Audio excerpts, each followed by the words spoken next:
Hey guys, it's Shell, your rolling MC, and I am the mouth on the mic of Hitting the Streets podcast show.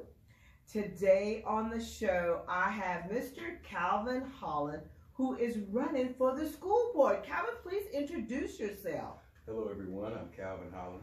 I'm running for school board, place 3, Sherman Independent School District. Hopefully I can win over y'all's vote and get some things done in the district. Well, Calvin, I want to say that I appreciate you being here tonight. And guys, let me just go ahead and tell you guys, Calvin and I go way back, like way, way back. I'm telling you, I'm very proud of you stepping up into this role and wanting to run for the school board. So tell me just a little bit about why you decided to do this. Well, one thing, there's a need for different sectors of Sherman to be recognized and for different individuals and different projects that can be handled with the kids as far as getting them off the streets and being more successful in life. I feel like I have the tools that can go out and do that as far as job development, more career tech things, going back into like the ROTC and different things like that. Yeah, I know you and I have had a conversation about it. So guys, really quick, I want to go on the air right now and thank Calvin for being so supportive when we were working on the historical marker of the Sherman Ride of 1930. We really had needed to get more people in the county at the commissioner's court to speak up for this marker. And Calvin, without hesitation, said, yes, I'll do that. And so thank you very much for being a part of that and supporting that marker. You know, history is really important.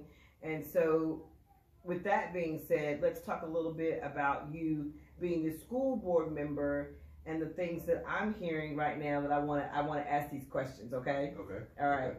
So one of the things I want to ask is what guidelines do you think should be adopted by the school with regards to bullying? And the reason why I'm asking this question is because I think over a month ago, maybe more, there was a child that brought a gun to the school or brought a gun to the bus stop or on the bus. And the reason in behind that is because that he was being bullied. So, you know, that's a concern to every parent or grandparent for me. And I just want to know, what is your opinion on that? What kind of guidelines could we have to ensure that we can keep our children safe? I pretty much think the guidelines are pretty much set. There's nothing legal about bringing a gun to school. Mm-hmm. Where I think part of the situation needs to rely back on is the parental protection of the gun itself. Because this kid is in the 3rd grade, there's no way, unless it's just out in the open, that they're going to have the strength or even the knowledge to get into a locked safe. Now, as far as the bullying, that needs to also be addressed by the parents, which needs to have more of the communication going within the schools. Oh, so yeah. when if there's ever one incident of a bullying or if a teacher recognizes it, what they say, if you see something, say something. Mm-hmm. That has to go along with the teachers as well, because if they let it sit and fester, that's how we end up with incidents like we're having. Society isn't built like it used to be. That is a fact. Because they can get more information off their phones or anything else on how to even assemble a gun. Right. So there's certain criteria we as parents we have to do to ensure that our kids aren't bullying or being bullied. Mm-hmm. So we have to open that line of communication up. It doesn't make it feel like it's such a faux pas to ask for help when it comes to those type of things for your children. You know, I agree with you on that. I know a lot, and as far as bullying too, just let me say, bullying doesn't just mean that it's on the bus stop. It's also cyberbullying too. And it affects their mental health. It affects them on a social level. And I think something like that does need to be handled within the parenting in the home. But I think it also keeping the open lines of communication with the teachers if the teacher sees the kid that has a behavior change. Now, let me say this, Calvin and I both, and I'm pretty sure I can speak for you, we support the teachers. And we know that the teachers have a lot on their plate. Yes. But the thought, or have the thought to know that a child, because a 3rd grader is a child to me, bringing a gun to school for bullying, that's just something like that.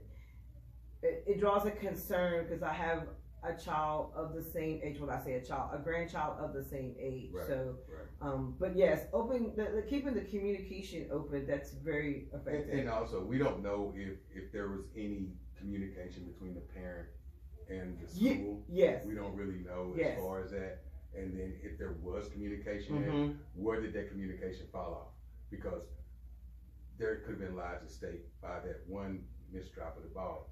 I think that the guidelines that are currently set in place mm-hmm. for the pursuing for guns mm-hmm. and other substances inside mm-hmm. the school, they're there. I just don't think the oversight is quite where it needs to be. Yeah, because I guess my next thing would think about, as you're saying that, is are there conversations among the teachers and the students saying, hey, just letting you guys know if you're having any trouble, please, like you said. I would hope so. I would think so too. I would think so too. All right, so this is going to be a touchy subject, and I'm going to go ahead and just say it's going to be a touchy subject because so when I was brought, or when I was made aware of this, it just didn't sit with me well.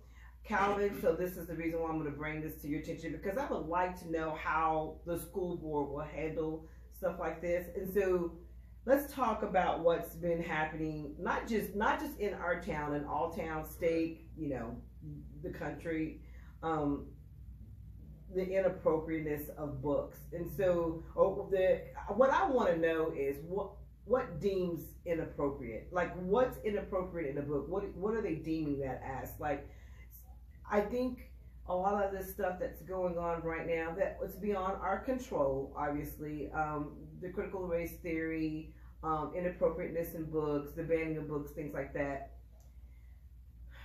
I don't agree with. I just don't. I don't get it, and I don't understand it. So I'm asking you to help me look at that in a different light, because I disagree with banning a book, and I want to know what deems a book inappropriate. I'm gonna put it to you like this: if I go into the library and in a school library and I see The Joy of Sex, mm-hmm. that's not appropriate to see that in elementary school. Mm-hmm. Mm-hmm. If I get to high school level and I see a book that says How to Make Meth in the Backyard, okay, that would be an inappropriate book. Mm-hmm. But to me, books that are based on the way society is running and the way that our world is forever evolving, to me, is a knowledge-based point where if the kids don't get it the right way, they're going to get it the wrong way. So absolutely, I think our teachers of today's times are a little bit different and are built a lot different than our teachers were, because they were more susceptible to more openness, to more things going on during their college years that whether they approve or disapprove of, their job is to teach and help mold our kids to be better people. And you have to check those other situations at the door. You're there to be a teacher, not to be a judge on a person's lifestyle. Or personal biases. I'll say that. Personal bias. Just because you feel that this book is inappropriate because it's teaching X, that doesn't mean that I see that the same way. And I would feel like it goes back to what I've said before. If they had a book, how Timmy deals with his two dads. Mm-hmm. Hey, I've dealt with youth sports and dealt with kids and people with disabilities, people with all kinds of ramifications of different aspects of life. So the most important thing I always needed was help. I didn't care where it came from. Whether if I had a kid that had two dads or two moms. At the end of the day, I needed volunteers. And I just don't think the school district is going to turn down if Timmy got two dads' money, if they want to donate it to the school. Exactly. So, and the leaders, you said you needed help. Yes, we did. Even back in the days, we needed help. We had volunteers. Yes. We had these leaders that would stick their neck out. Or I had this conversation. I hate to bring this, but I'm going to. I had this conversation with Bruce Dawsey when he was running, and I said I remember back in the days with the police, because we know where we are with that. There's a lot of things and controversial things going on with the police. But back in our days, when we had things that we were doing, the police came not to judge us. They came us to make sure that we were okay. Exactly. They came to the hood to make sure that everything was okay. Did you need anything? Was there something here that I could take care of and watch out for you? They were like they helped us, look over us. They played basketball with us on Sunday. They did all these things that took care of the neighborhoods where you felt safe with the police officer. A lot of our cops were from Sherman. And that's true. That made a difference. Yeah, I mean, that's true. They were from this area, so. But in the same sense of this, I would think it's kind of the same thing with the inappropriate. Like, what deems it, and is it really inappropriate, or is it your personal belief? I think basically when you look at education, you look at kids going to school, we as parents, we're on the outside. Mm-hmm. We don't know what's going on inside of that school until our children or our teacher calls us. Mm-hmm. So during that time, during the hallways and crossing, kids are going to know each other better than we are at any rate. Mm-hmm. And so to sit there, and that's one way to nullify bullying to a certain degree, because maybe if Jeremy over here sees Timmy with the two dads, or Margot with the two moms, or however you want to put it. I don't like saying that. I just like to say Timmy's parents. Right, because you know what I mean? No, absolutely. Okay. So, but I understand why they have to label it like that, because they have to distinguish, just for labeling purposes, that's still two people that care for a child. And whether or not we make it right or wrong, do I personally? No, I'm not going to personally do it. Right. But am I going to sit here and knock my neighbor that stays next door to me that I may need a piece of bread from one day? My grandmother always told me, you never know who you're going to need till you leave this earth. Amen. So amen. I don't really go for that now. How would I feel if I got two kids in school right now, one that just graduated. How would I feel if my son came home with that book? First off, I would want to ask him, do you know the seriousness of the topic? Or are you getting this book to make fun of? Or are you trying to understand a friend of yours? So it's all in how we approach how our kids are learning and what books are coming into their home and what they're supposed to read. I believe a library should be a vast majority of books within a certain age range of a lot of kids. And who's to say that the books that we were reading when we were kids were age appropriate? We only said that because our mamas didn't did it.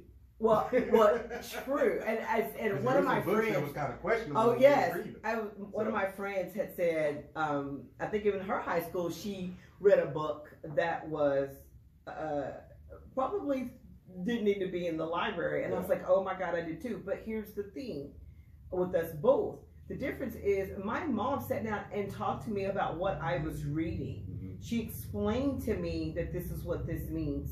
She didn't go grab that book, marched up to the high school and raised 9 kinds of hell saying, oh, you got an inappropriate book and we need to, and raise all this ruckus. She didn't do all that. She was a parent. Yes. And that's what she did, you know. And let me just say this for the record. That's the standards on books. So if you're gonna fuss at anybody, you need to go to Austin. Yeah, because absolutely. That's where they set the standards at. No, you're right. As far as independent school district, we're only allowed to get the books that they say that we can have. That's correct. That is correct. So they're approved, right? Nobody's going on Amazon and buying books and putting them in the library. You know what I mean? Not that we know of. Not that we know of. Yeah, well, I was just gonna say, and there's another thing too. Because I'm old school, it's not like I couldn't go find a trashy magazine and read it too. I mean, like, so to the point, you're right. We see a lot of things on our tablets, on our phones and stuff. So if the kid's going to see it, they're going to find a way. And I just think it's better if they're going to touch on a situation that there are professionals around them that can help them deal with it, and give them an unbiased opinion. Say, well, this is what's right and this is what's wrong. Not as far as what their sexuality is, but you treat people the same. However you meet them. That's the only thing that matters. Sexuality, the color of their skin, the history. Yeah, there's a lot of different books that want to come out. Yes. And so, I mean, they tried to ban Huckleberry Finn at one point. Yes, so, yes. And he's been on the book for since 1989. I think it was Huckleberry Finn or whatever, Mark Twain or whatever it was. Fahrenheit 451. I mean, it's several of them. Well, okay, they're doing they want to ban Fahrenheit 451, but they're burning books.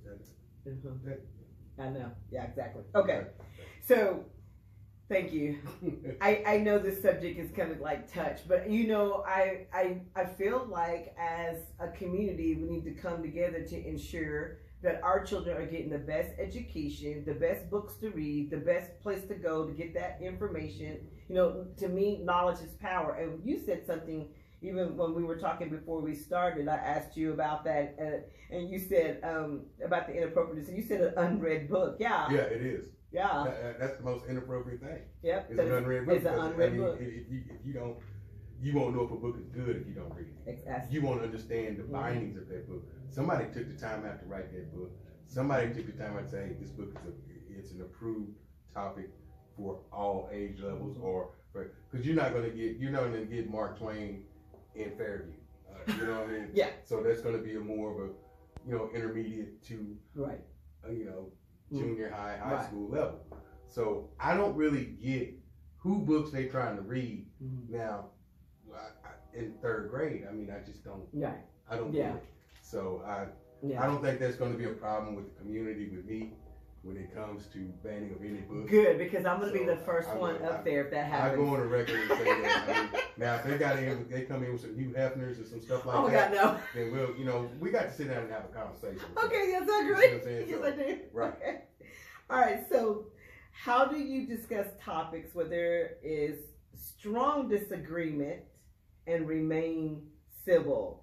And the reason why I'm asking that, because I'm pretty sure the teachers and the superintendent and assistant superintendents and you guys take a lot of heat from all different things. And I'm bringing that up because, and not to you to talk about this subject, I just know what last year, year before last, we had this mask mandate thing that came up. Yes. And we don't have to get into all that because we're past that right now. But how do you have those discussions with strong disagreements and remain civil? Well, being on the school board, that being on the school board, my kids still has to go to school because my kids are in the school district. So, and I hate to bring up the mask mandate too. I believe everybody has a right to do what they want to do, but also you have a right to protect those that you don't want to hurt. So there's kind of a mixed balance there. One way I would approach that, and you make it part of your dress code during situations like that. That way no one can say anything.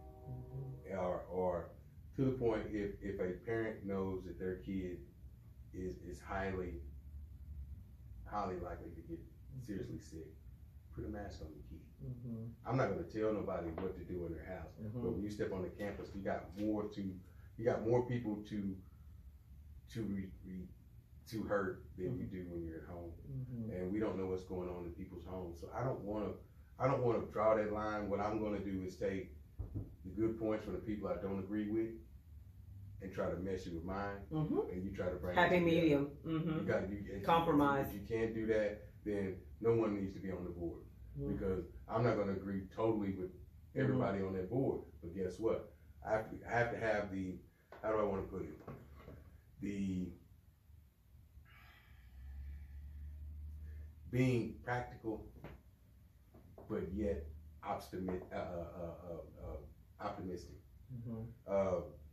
So you have to be practical within your decision making when it comes to our kids. I mean, because it's not going to be one shoe that fits every foot. That's exactly right. So we have to be able to find a fine balance. Now, being able, if we know that there's an issue that's going to structure more in the high school area, we have to be able to have a contingency plan to where everybody else is doing what they need to do. Right. So don't shut down one because something else is going wrong. Don't shut it all down. Also, I want the district to be to the point where we're not waiting on another city to make a decision on what we're going to do for our kids. Right. I don't care if something happens. I'm not going to wait and see what Durant is going to do. Right. See what I need to do, what's best for our kids. So, simply put, I'm going to make the right decisions to the best of my ability to do everything that I can to be fair. And keep our kids safe. And keep our kids safe. That's my main goal.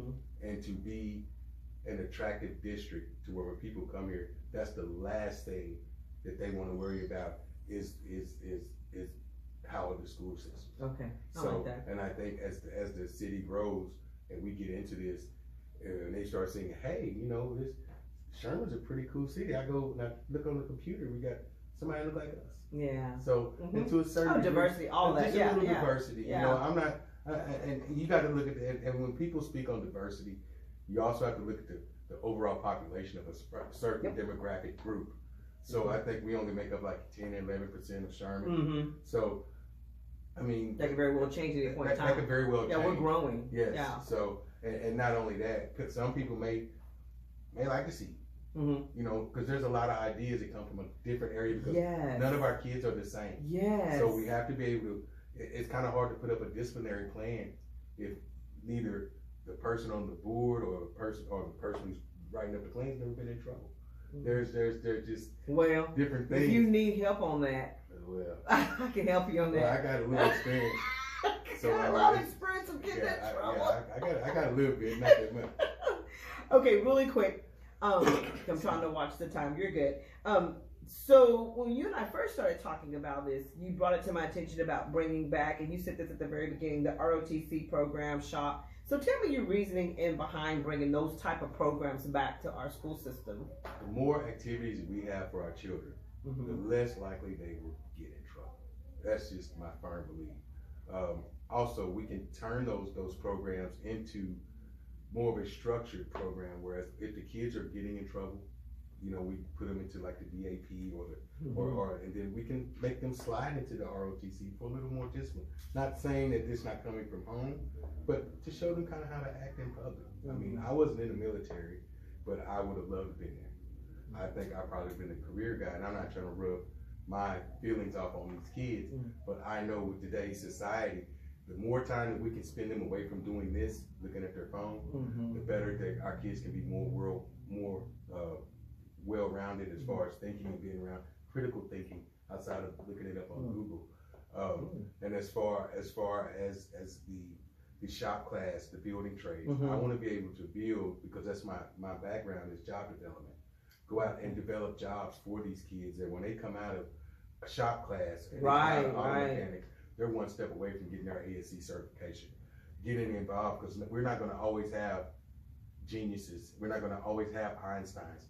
We're going to have master electricians. We're going to have master plumbers. And they are just as important. They're more than important, because those are the things that structure our everyday lives. So having our kids every day ready and having them job ready, and to give them the confidence, because when they come out, we want to keep our best talent here as much as we can. Absolutely. We want to keep these kids home, then let them venture out from there. Especially because with the way our city is growing, we're going to need more plumbers. We're going to need more electricians. We're going to need more surveyors. We're going to need every critical CT program that we have out there. More forklift drivers. I mean, these are critical jobs, critical to our infrastructure, critical to the stability of our city, and to maintain our well-being right here. It could be self-contained.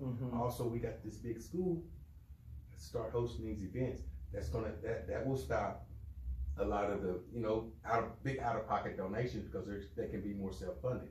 Why did we build that school if we can't supply some of the other programs? But let that money go back into the booster clubs. I was vice president of the fundraising for the booster club. We had a major increase in funding before I stepped down and went on to pursue other things. So I know that the commitment and the money and the love from the city is there.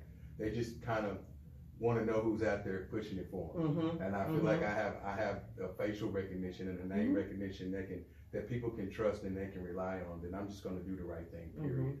And to make our streets, our schools stronger than our streets, and to be as wild and as vivid and as fun and outgoing as these kids can be. Let's release the Kraken on that. Yeah, I like that. Let these kids have fun. Yeah. I love that. Making the school district stronger than our streets. Yes. I like that, and that's a very good. Even when I'm saying that, I do get where you're coming from, and we do need that. Like I said, education is key in a lot of what we're doing, and even I'm still learning and growing a lot of different things that I have taken part of in this community. So, really quick though, because we're getting short on time, tell us about voting day. When do we vote? Is there early voting? Kind of tell us about that. Okay, early voting starts April 25th, all the way up to May 3rd, and then let me make sure I got that. Y'all, he's got to check his digits. I got to check my digits, man.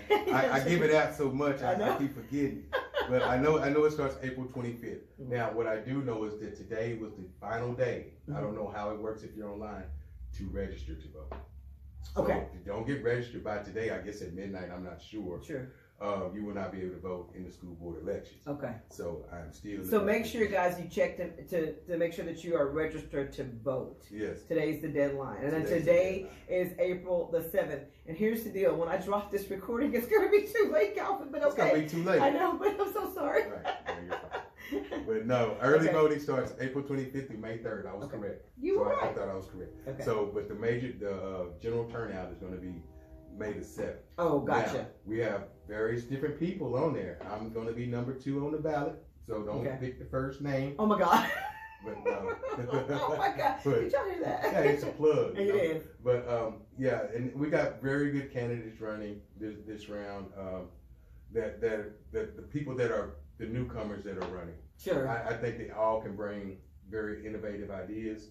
I think that they all would do the city and the kids good. I just think I can take it a little bit further. Gotcha. And that's my next question. Why should this community vote for you? I can take it. Everything that's good about this community right now, everything that's good about our school district right now, we can take it a step further. We can take it a step further as far as more parental involvement. We can take it a step further as far as more fathers involved. I'm be looking for volunteers for help me every Friday night to put up the Bearcat head, be a part of the Papa Bears. So that's cool. Yeah, that's a little thing we kind of got started last year with Coach Kane. Kind of picked out a couple of guys, and we kind of got together, and so we make sure every Friday night we make sure the kids have a tunnel to go through.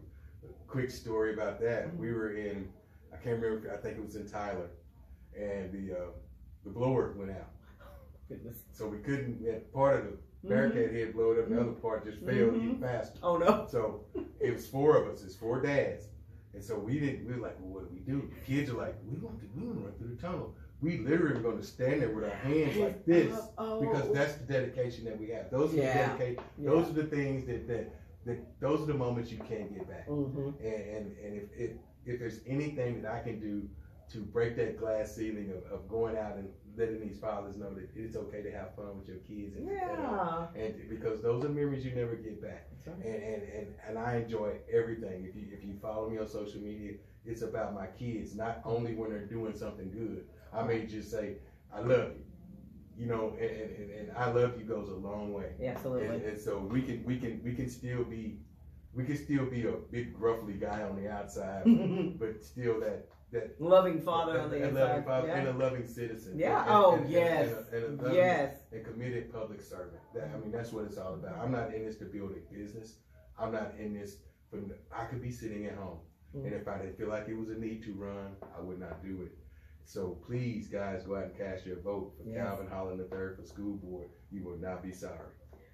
Well, Calvin, thank you so much for your time tonight. I appreciate it. And once again, I'm very proud of you stepping up into this role. Like I said, guys, we go way back. So to see this happening right in front of me, man, it means a lot to me and a lot of other people in this community. I appreciate the support from the community. It's been outpouring. It's been last year when I ran, I lost by a very slim margin. But if you look at the circumstances from last year, it wasn't a good time due to COVID. But hey, this year the love is coming, and man, you guys are awesome. And the only thing we just got to make sure we get all of this good flow going to the ballot box. That's right. Let's make sure we get. That's right. Let's make sure we get to the ballot box. All right, guys, that's it for us tonight. Calvin,